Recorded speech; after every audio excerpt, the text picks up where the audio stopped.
Hello dear aspirants, આપ સર્વેનું અમારી YouTube channel game changing સાયકોલોજીમાં હાર્દિક સ્વાગત છે. આજના વિડીયોમાં આપણે પ્રોબેશન ઓફિસર, ચીફ ઓફિસર તેમજ અન્ય કેટલીક સરકારી પરીક્ષાઓ માટે સમાજશાસ્ત્ર એટલે કે સોશિયોલોજી સબ્જેક્ટ અગત્યનો છે. અને સાથે સાથે જે વિદ્યાર્થીઓ બેચલર ઇન સોશિયોલોજી અને માસ્ટર ઇન સોશિયોલોજી સાથે સંકળાયેલા છે તો એમને માટે પણ આ વિડીયો અગત્યના છે.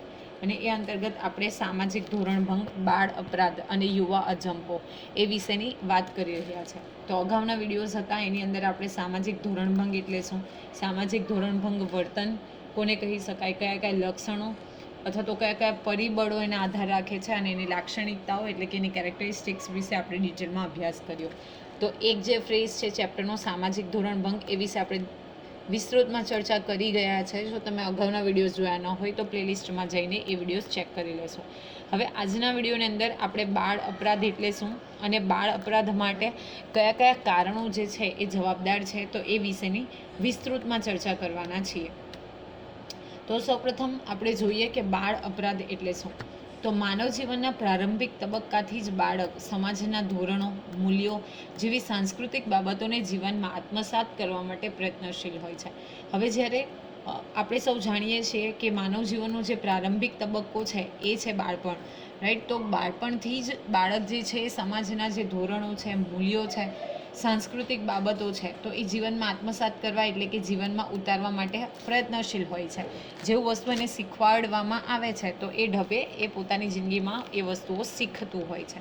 ખાસ કરીને અન્યના અનુકરણથી શીખીને ભાવિ જીવનમાં સમજદાર વ્યક્તિ તરીકેની ભૂમિકા ભજવવા માટે તે તૈયાર થતો હોય છે. ઓકે, અન્ય વ્યક્તિ જે પ્રમાણેનું અનુકરણ કરતું, અન્ય વ્યક્તિ જે પ્રમાણેનું વર્તન કરતું હોય તો એના અનુકરણથી એટલે કે એને ઇમિટેટ કરીને એ શીખે છે અને ભાવિ માટે એક સમજદાર વ્યક્તિ તરીકે ભૂમિકા ભજવવા માટે એનો પોતાનો રોલ પ્લે કરવા માટે એ તૈયાર થાય છે. બાલ્યાવસ્થામાં બાળક અજ્ઞાનતા, અણસમજ, ચંચળ હોય છે. ઓકે, તો એનામાં એટલું નોલેજ નથી હોતું, અજ્ઞાનતા હોય છે, અણસમજ હોય છે, બરાબર સમજી નથી શકતું બાળક અને ચંચળ હોય છે. આ અવસ્થામાં સમાજ કે કાયદાના ધોરણથી વિરુદ્ધ વર્તન જોવા મળે ત્યારે તેવું વર્તન કરનારા બાળકોના વર્તનો આપણે બાળ અપરાધ વિશે વિચારવા પ્રેરે છે. હવે એ જ અરસામાં જ્યારે બાળક એટલું જ્ઞાની નથી, એટલું જ્ઞાન નથી, એને સાચા ખોટાનો એ પરખ નથી કરી શકતું, એ સમજદાર નથી, તો એ અરસામાં જ્યારે એ સમાજ કે કોઈક વ્યક્તિ જે સમાજ વિરોધી કે કાયદા વિરોધી વર્તન કરતો હોય અને એના આધારે એના અનુકરણથી શીખે અથવા તો એને જોઈને એવું કાર્ય કરવા એ પોતે પ્રેરાય તો એને આપણે બાળ અપરાધ તરીકે ઓળખીએ છીએ અને એના આધારે બાળ અપરાધો થતા હોય છે. બાળ અપરાધને અંગ્રેજીમાં જુવેનાઇલ ડેલિક્વન્સી તરીકે ઓળખવામાં આવે છે. બાળ અપરાધનો ખ્યાલ ઉંમર સાથે સંકળાયેલો છે, તો આ પણ અગત્યનું છે. જુવેનાઇલ ડેલિક્વન્સી તરીકે ઓળખવામાં આવે છે અને બાળ અપરાધ તો શબ્દ પરથી થોડો આપણને ખબર પડી જાય કે ઉંમર સાથે સંકળાયેલો ખ્યાલ છે. સામાન્ય રીતે 7 થી 18 વર્ષની વચ્ચેની ઉંમર ધરાવતી વ્યક્તિના ગેરકાનૂની વર્તનને બાળ અપરાધ તરીકે અને આવું ગેરકાનૂની વર્તન કરનાર બાળકને બાળ અપરાધી તરીકે ઓળખવામાં આવે છે. તો એજ લિમિટ તમારે યાદ રાખવાની છે, 7 થી 18 વર્ષ. તો 7 થી 18 વર્ષની ઉંમર ધરાવતી કોઈક વ્યક્તિ છે એ ગેરકાનૂની વર્તન કરે તો એને બાળ અપરાધ તરીકે ઓળખવામાં આવે છે. અને ગેરકાનૂની વર્તન કરનાર જે બાળક છે તો એને આપણે બાળ અપરાધી તરીકે ઓળખીએ છીએ. સમાજમાં જોવા મળતા અને વધતા જતા બાળ અપરાધના વ્યાપથી સમાજશાસ્ત્રીઓ અને માનવશાસ્ત્રીઓનું ધ્યાન આકર્ષાયું છે. અને ડે બાય ડે આપણે સમાજની પરિસ્થિતિની વાત કરીએ તો રોજબરોજ જે છે બાળ અપરાધ વધતા જ જાય છે અને એનો જે વ્યાપ છે એ વધતો જાય છે. વર્તમાન સમયમાં ભારતમાં બાળ અપરાધના વધતા જતા પ્રમાણ અને તેની ઉંમરને ધ્યાનમાં લઈને સંસદે ખરડો પસાર કર્યો. તે મુજબ 31/12/2015થી અમલમાં આવેલ જુવિનાઇલ જસ્ટિસ એક્ટની કલમ નંબર 2 અને એની પેટા કલમ નંબર 12 એમાં લખેલું છે કે બાળક એટલે જેમની ઉંમર 18 વર્ષ સુધીની હોય તો તે ઉંમર સુધીના બાળક દ્વારા જ્યારે કોઈ ધોરણ વિરુદ્ધનું વર્તન થાય તો તેને બાળ અપરાધ અને તેવું વર્તન કરનાર બાળકને બાળ અપરાધી કહેવામાં આવે છે. તો આ પણ ખૂબ અગત્યનું છે કે બાળ અપરાધના જે વધતા જતા કિસ્સાઓ છે અને એની ઉંમર છે તો એને ધ્યાનમાં લઈને સંસદ પાર્લામેન્ટમાં એક કાયદો પસાર કરવામાં આવ્યો છે. કાયદો ક્યારથી અમલમાં બન્યો છે તો 31/12/2015થી એટલે કે 31 ડિસેમ્બર 2015થી આ કાયદો અમલમાં આવ્યો છે. કાયદાનું નામ શું છે? Juvenile justice act. ઓકે, એની કલમ નંબર 2 અને એની પેટા કલમ 12 એમાં બાળકની ડેફિનેશન કઈ આપેલી છે? તો બાળક એટલે જેની ઉંમર 18 વર્ષ સુધીની હોય. તો જેમની ઉંમર 18 વર્ષની હોય, 18 વર્ષ સુધીની હોય તો એને બાળક તરીકે ઓળખવામાં આવે છે. એવું લખેલું છે જુવેનાઇલ જસ્ટિસ એક્ટની કલમ 2 અને એની પેટા કલમ 12ની અંદર. હવે 18 વર્ષ સુધીની જે ઉંમર છે એને આપણે બાળક તરીકે ઓળખાવીએ છીએ. તો એ બાળક દ્વારા જ્યારે કોઈ ધોરણ વિરુદ્ધનું વર્તન થાય, એટલે કે કોઈક નિયમો છે એનું ઉલ્લંઘન કરવામાં આવે અથવા તો જે ધોરણો છે તો એનાથી ઉપરવટ જઈને વર્તન કરવામાં આવે તો તેને અપરાધ કહેવામાં આવે છે. અને જે બાળક દ્વારા એ અપરાધ કરવામાં આવે છે તો એને બાળ અપરાધી તરીકે ઓળખવામાં આવે છે. તો અહીંયાથી યાદ રાખવાની છે 7 થી 18 વર્ષની ઉંમર ધરાવતી વ્યક્તિ. અને ભારતમાં જો આપણે વાત કરીએ તો જે સંસદનો કાયદો ખરડો પસાર કરવામાં આવ્યો છે એ પ્રમાણે 31/12/2015 સુધી જુવેનાઇલ જસ્ટિસ એક્ટ એની કલમ 2 એની પેટા કલમ 12માં 18 વર્ષ સુધીની જેની ઉંમર હોય તો એને બાળક તરીકે ગણવામાં આવે છે. હવે આપણે જોઈએ બાળ અપરાધની વ્યાખ્યા. તો પારિભાષિક કોષ સમાજશાસ્ત્ર અંતર્ગત વિશાળ અર્થમાં બાળ અપરાધ અમુક ઉંમરથી નીચેની ઉંમરના બાળકો અને કિશોરોના એવા સમાજ વિરોધી કૃત્યો સૂચિત કરે છે જે સ્પષ્ટ રીતે કાયદાથી પ્રતિબંધિત થયા હોય છે અથવા કાયદામાં જે કૃત્યનું અર્થઘટન અપરાધ તરીકે ગણી તેની સામે કંઈક સત્તાવાર પગલાં નક્કી કરવામાં આવ્યા હોય તો તેવા કૃત્યો.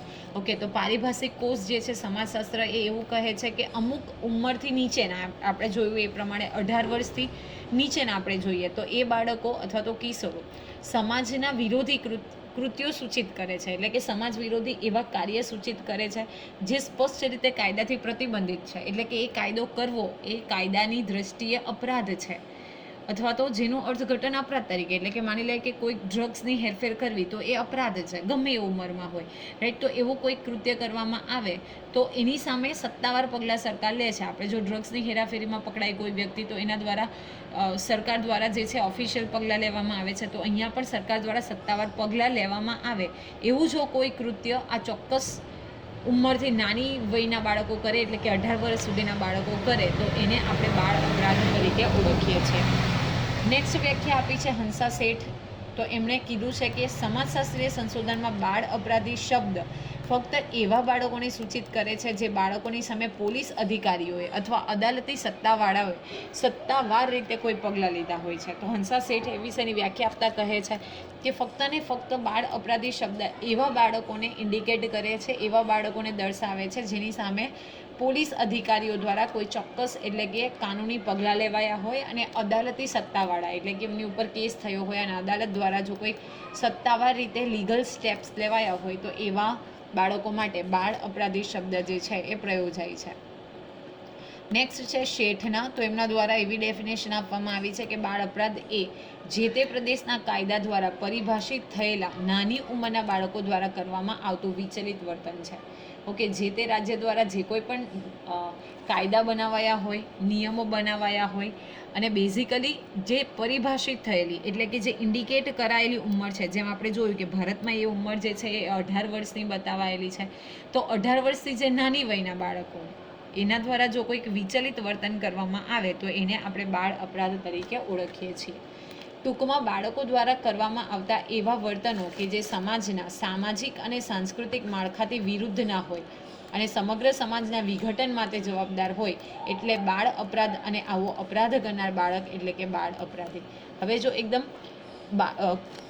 શોર્ટમાં આપણે જો એવું એનાલિસિસ કરવા માંગીએ તો આપણે એવા વર્તનનો સમાવેશ કરી શકીએ કે જે સમાજના સામાજિક અને સાંસ્કૃતિક માળખાથી વિરોધ ના હોય, એટલે કે જે સમાજનું માળખું છે, સ્ટ્રક્ચર છે, ઓકે, કલ્ચરલ અને સોશિયલ પર્સપેક્ટિવથી તો એનું વિઘટન માટે જવાબદાર હોય, એટલે કે સમાજને જો નુકસાન થતું હોય તો એ એટલે બાળ અપરાધ. અને એવો અપરાધ કરનાર જે કોઈ બાળક છે તો એને આપણે બાળ અપરાધી તરીકે ઓળખીએ છીએ.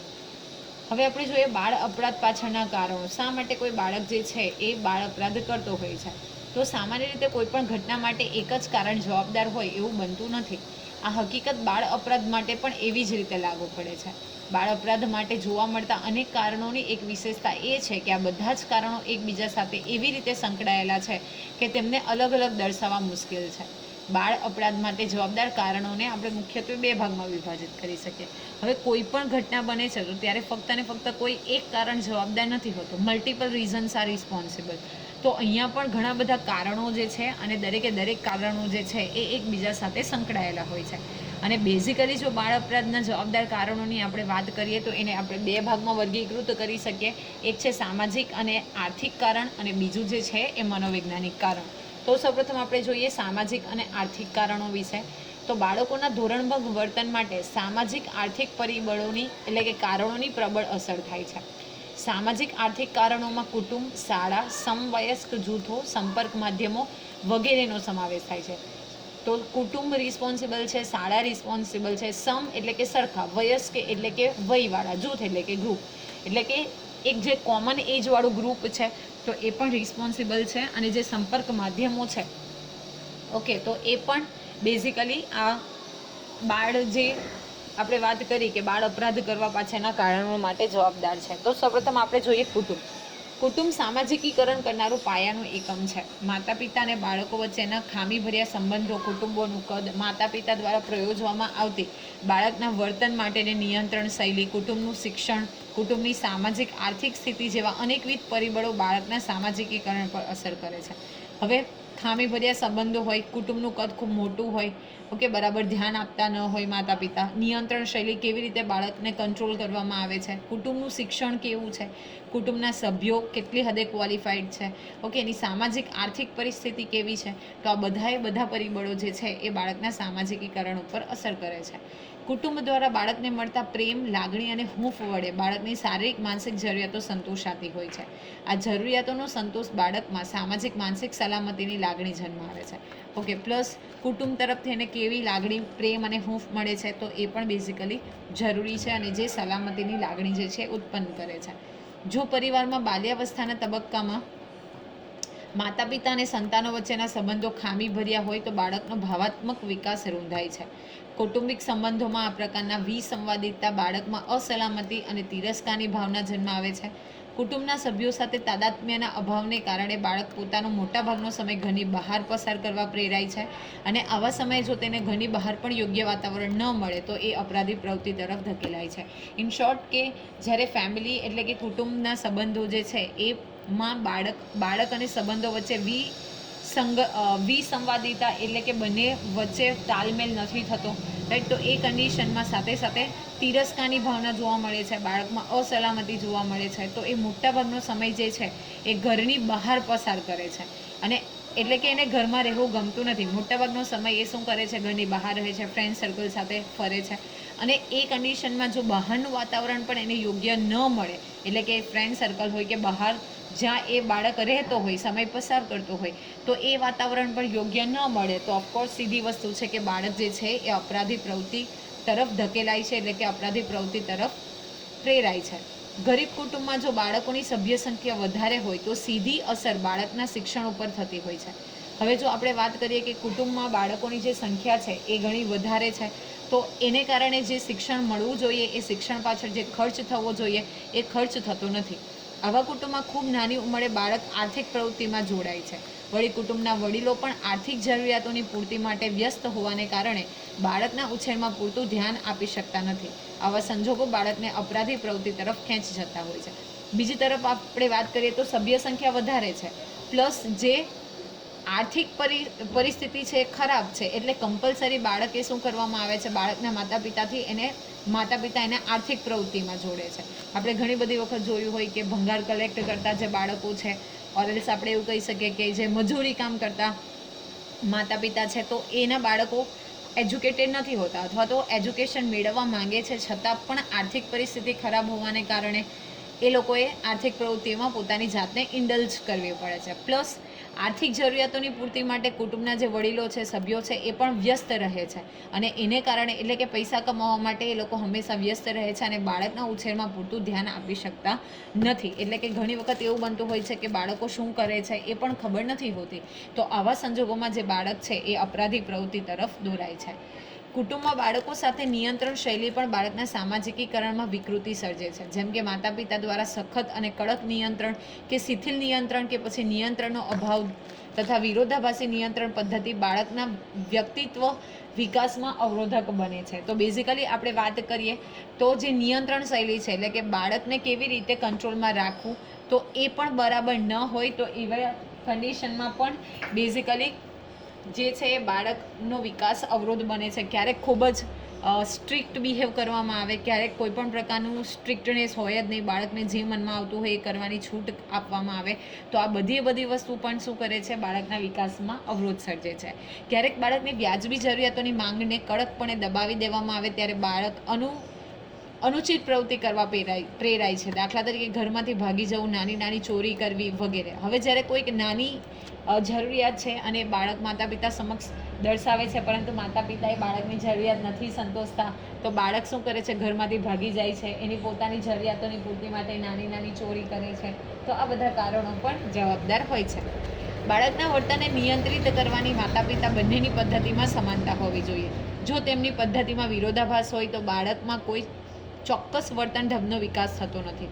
આવા સંજોગોમાં બાળક કુટુંબના સભ્યો સિવાય અન્યને પ્રેરણા સ્ત્રોત બનાવી તેના જેવું વર્તન કરવા પ્રેરાય છે, જે તેનામાં વિચલનની શક્યતા વધારે છે.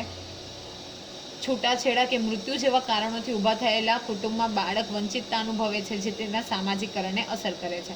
હવે પ્લસ જે નિયંત્રણ કરવાની એટલે કે કંટ્રોલ કરવાની પદ્ધતિ છે, તો માતા અને પિતાની બંનેની જે કંટ્રોલ કરવાની મેટર છે એ સમાન હોવી જોઈએ. ઘણી વખત આપણે એવું જોતા હોય કે કોઈક પિતા સ્ટ્રિક્ટ હોય તો કોઈ માતા સ્ટ્રિક્ટ હોય, તો એને કારણે પણ બાળક જે છે એનામાં ચોક્કસ વર્તન ઢબનો વિકાસ થતો નથી. ઘણી વખત એવું બને છે કે એના કારણે બાળકનો જે પ્રેરણા સ્ત્રોત હોય એ બીજી જ કોઈક વ્યક્તિ બને છે અને એ ઘરમાંથી બની શકે કે એને વિચલન થવાની શક્યતા રહે છે. નેક્સ્ટ ટોપિક છે શાળા. તો કુટુંબની જેમ શાળા પણ સામાજિકીકરણ પર અસર કરતો એક મહત્વનું માધ્યમ છે. શાળા જીવનના અનુભવો બાળકના વ્યક્તિત્વના ઘડતરમાં મહત્વનો ભાગ ભજવે છે. તો કુટુંબ એ ફર્સ્ટ પ્રાયોરિટી છે. નેક્સ્ટ છે શાળા એટલે કે સ્કૂલ. બાળક જે છે એ શાળામાંથી પણ ઘણી બધી વસ્તુઓ શીખે છે. એના જે શાળા જીવનના અનુભવો છે તો એને કારણે પણ એનું સોશિયલાઇઝેશન થાય છે. શાળા કક્ષાએ જો શિસ્તનો અતિરેક થાય તો બાળકને જાણીએ અજાણીએ વારંવાર શિક્ષા કે સજાનો ભોગ બનવું પડતું હોય છે, કે માનસિક ત્રાસ આપે એવા ધોરણો શાળામાં પ્રવર્તતા હોય તો બાળક શાળા અને શિક્ષણથી વિમુખ થાય છે.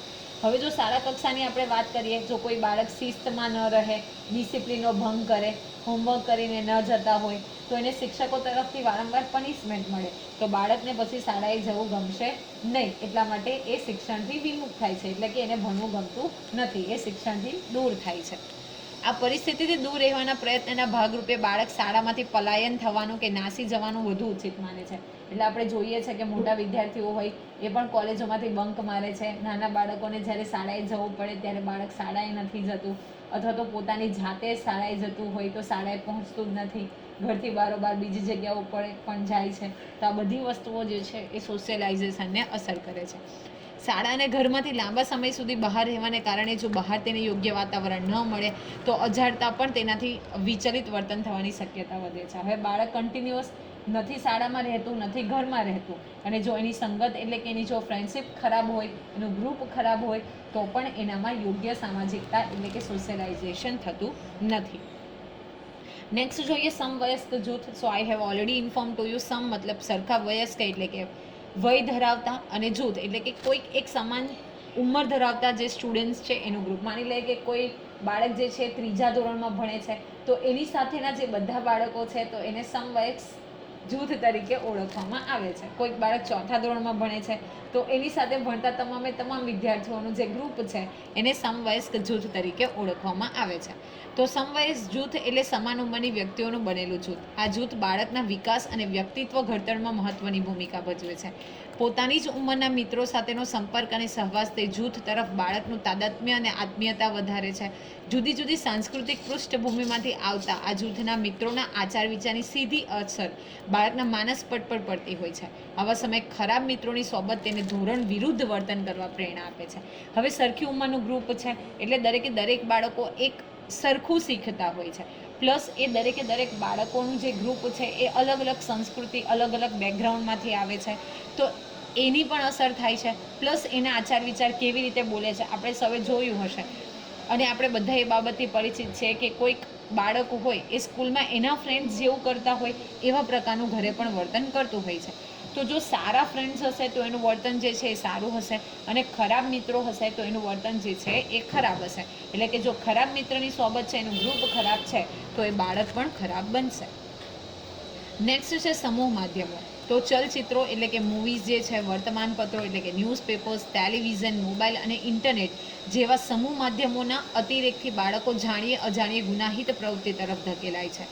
આ સમૂહ માધ્યમો દ્વારા રોજબરોજ પ્રસારિત થતા અપરાધી વર્તનના સમાચારો અને અશ્લીલતાએ બાળ માનસ ઉપર વિકૃત અસર ઊભી કરી છે. જિજ્ઞાસા, કુતૂહલ, અજ્ઞાનતા અને સારા નરસાના વિવેકભાનનો અભાવ જેવા પરિબળો બાળકને ધોરણ ભંગ વર્તન તરફ ખેંચી જાય છે. હવે સૌ આપણે જાણીએ છીએ કે જે મૂવીઝ છે, વર્તમાનપત્રો છે, ટેલિવિઝન છે, મોબાઈલ છે, ઇન્ટરનેટ છે, આ બધી વસ્તુઓનો ખૂબ ઉપયોગ વધ્યો છે. એને કારણે જાણીએ અજાણીએ બાળકો જે છે એ રોજબરોજ દ્વારા જે સિરિયલ જુએ છે, જે મૂવીઝ જુએ છે, જે સિરીઝ જુએ છે, અપાર્ટ ફ્રોમ દેટ જેવા પ્રકારનું મૂવીઝ જુએ છે, રાઈટ. તો એને કારણે એનામાં પણ એવી જિજ્ઞાસા સર્જાય છે, કુતૂહલતા છે, અને સાથે સાથે બાળક જે છે અજ્ઞાન છે, તો એ જાણીએ અજાણીએ આવા ધોરણભંગનું વર્તન કરે છે. ઘણી બધી વખત આપણે જોયું હોય કે કોઈ બાળક મૂવીમાં જુએ છે કે જે તે હીરો હિરોઈન્સ છે તો એ કેવા પ્રકારના કપડાં પહેરે છે, તો બાળક પણ એ પ્રકારના કપડાં પહેરવાની જીદ કરે છે.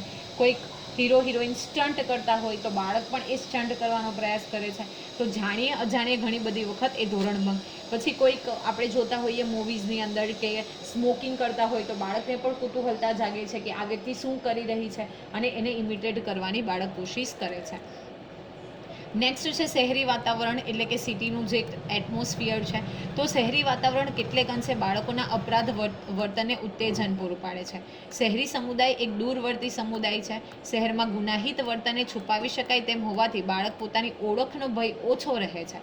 વળી ગંદા વસવાટો, વસ્તીની ગીચતા જેવા પરિબળોને કારણે સામાજિક નિયંત્રણની અસરકારકતા ઘટતી રહી છે, અને શહેરનું આવું વાતાવરણ બાળકની અપરાધી પ્રવૃત્તિઓમાં વધારો કરવામાં યા બીજી રીતે ભાગ ભજવે છે અને બાળકને ધોરણભંગ વર્તન તરફ ધકેલે છે.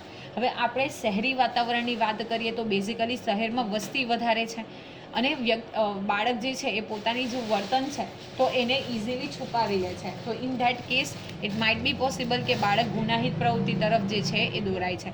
ગંદા વસવાટો એટલે કે સ્લમ એરિયાઝની આપણે વાત કરીએ તો ત્યાં ડ્રગ્સની સપ્લાય હોય કે ઝૂંપડપટ્ટીના બાળકો જે કોઈ ખરાબ પ્રવૃત્તિઓ સાથે, એવું જરૂરી નથી કે એ જ બાળકો સંકળાયેલા હોય, પરંતુ વસ્તીની ગીચતા એટલે કે ઘણી ઓછી જગ્યાની અંદર લોકો જે રહેવાવાળા ખૂબ વધારે હોય છે, તો એને કારણે પણ સામાજિક નિયંત્રણ જેટલા હદે થવું જોઈએ એ હદે થતું નથી, અને એટલા માટે બાળક જે છે ધોરણભંગ વર્તન તરફ ધકેલાય છે. અને લાસ્ટ જે છે એ છે વ્યક્તિગત અને મનોવૈજ્ઞાનિક કારણ. તો વ્યક્તિગત પોતે પણ રિસ્પોન્સિબલ છે, અને કેટલાક સાયકોલોજીકલ ફેક્ટર્સ છે એ પણ ઇફેક્ટ કરે છે. તો બાળ અપરાધ માટે વ્યક્તિગત અને મનોવૈજ્ઞાનિક કારણો પણ અગત્યનો ભાગ ભજવે છે. જો બાળક યોગ્ય અયોગ્યનો વિચાર કરવા માટે અશક્તિમાન હોય તો બાળક વિચલન તરફ વળે છે. હવે બાળક નાનું છે, એ યોગ્ય અને અયોગ્ય એટલે કે શું સારું છે શું ખરાબ છે એ ડિસાઇડ કરવા માટે અસમર્થ છે, એટલા માટે પણ બાળક જે છે એ વિચલન તરફ વળે છે.